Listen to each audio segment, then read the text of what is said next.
Sanibonani bathandekayo, igama lami Mfundo Mdluli, and just briefly I'm going to explain to you the various cultural aspects of the Zulu culture and tradition. So just briefly, Zulu people refer to themselves as the people of the heavens, and they are the largest ethnic group in South Africa. Also, isiZulu is the language of the Zulu people, and about 10 million residents are fluent in the language. And also, as a brief fact, in the 19th century, the Zulu clan merged from the various tribes under the great leadership and into the great kingdom under the great leadership of Shaka Zulu. And just to briefly cover on traditional tribal clothing. So when it comes to the women, they dress according to their marital status. So an eligible and single Zulu woman would showcase her availability by flaunting her body by the means of wearing skirts made out of grass or beaded cotton strings. On the other hand, a married woman will cover her body to indicate that she is taken and that she is married.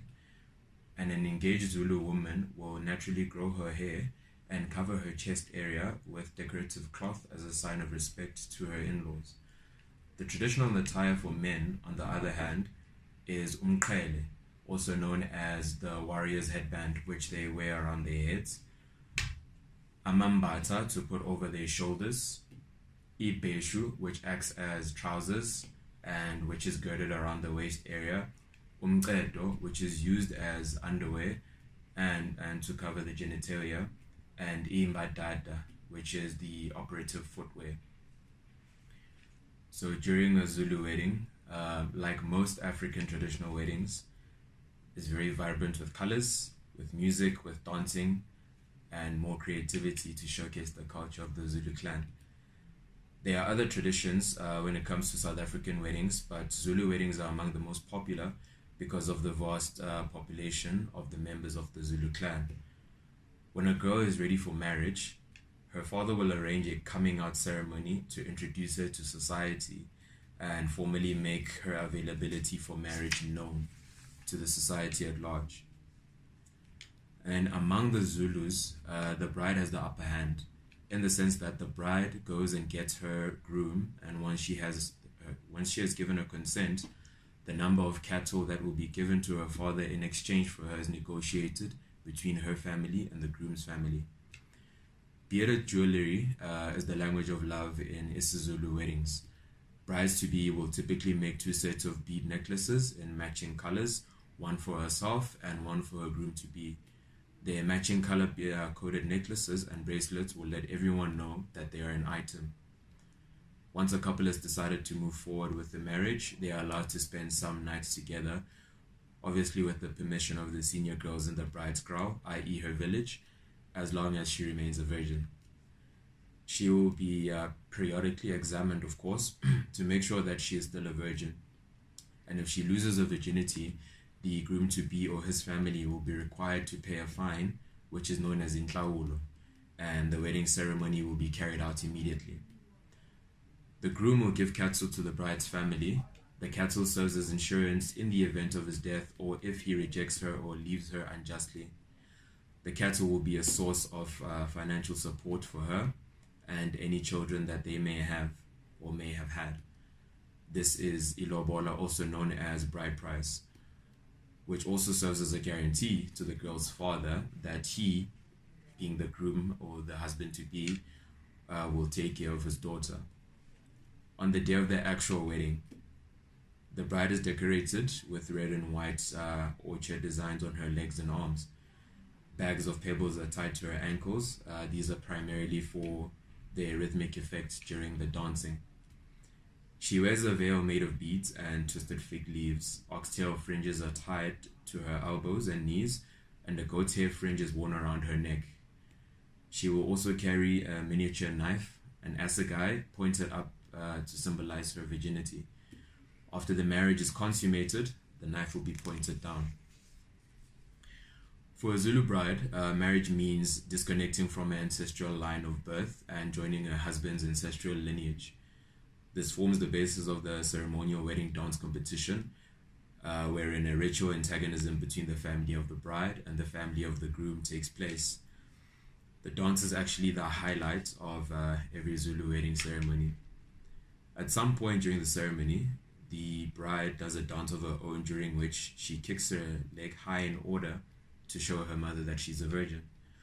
The dowry negotiations are fierce, mainly fueled by the father of the bride demanding top payment for his daughter's hand in marriage.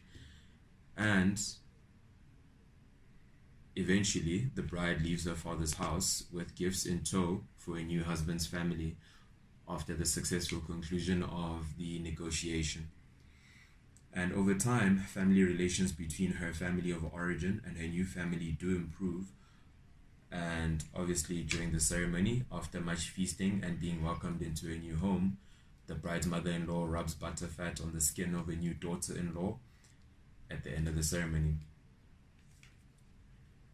When it comes to traditional food, the main Zulu culinary that is consumed are mainly vegetarian dishes that predominantly consist of vegetables and grain.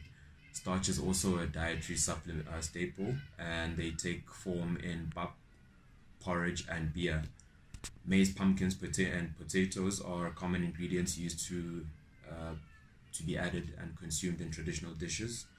Oxen are only slaughtered on special occasions, such as weddings and coming of age ceremonies.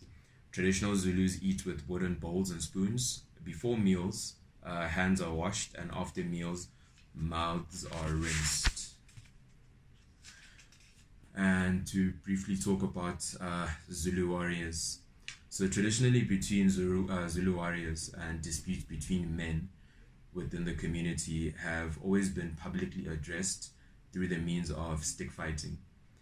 The duel is over as soon as blood flows, and also the winner tends to the wounds of the loser as a sign of showmanship and good gesture and building community, and indicating that the dispute between the two gentlemen has been resolved. In the event of death, there is no charge as long as the rules were abided by.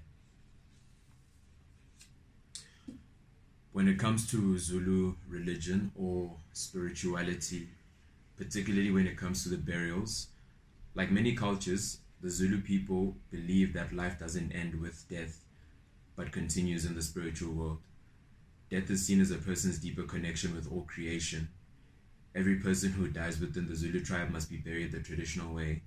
If not done the traditional way, the deceased may become a wandering spirit, and an animal is slaughtered as a ritual. The deceased personal belongings is also buried with them to aid them in their journey into the afterlife. And then with ancestors are believed to live in the spirit world, Unkulunkulu, the greatest of the greatest, and are regarded as intermediary between the living and the spirit world, and they work hand in hand with God or Unkulunkulu.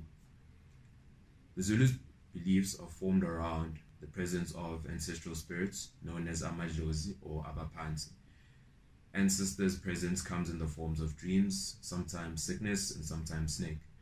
Opportune times to communicate with ancestors are during birth, puberty, marriage, and death. Contact with ancestors are made to ask them for blessings, good luck, fortune, guidance, and assistance. Ancestors are implored through offerings and sacrifices. And home-brewed beer and slaughtering animals are some of the common forms of offerings. The common misconception when it gets to the ancestral part of the Zulu spirituality is that it's commonly referred to as ancestral worship, of which it is not. It's actually acknowledgement and acknowledging that these people were once among us and now they are beyond us in the afterlife, making preparations and acting as the traditional roles of their intermediaries between God and the living. I hope that was a very helpful insight by Zulu.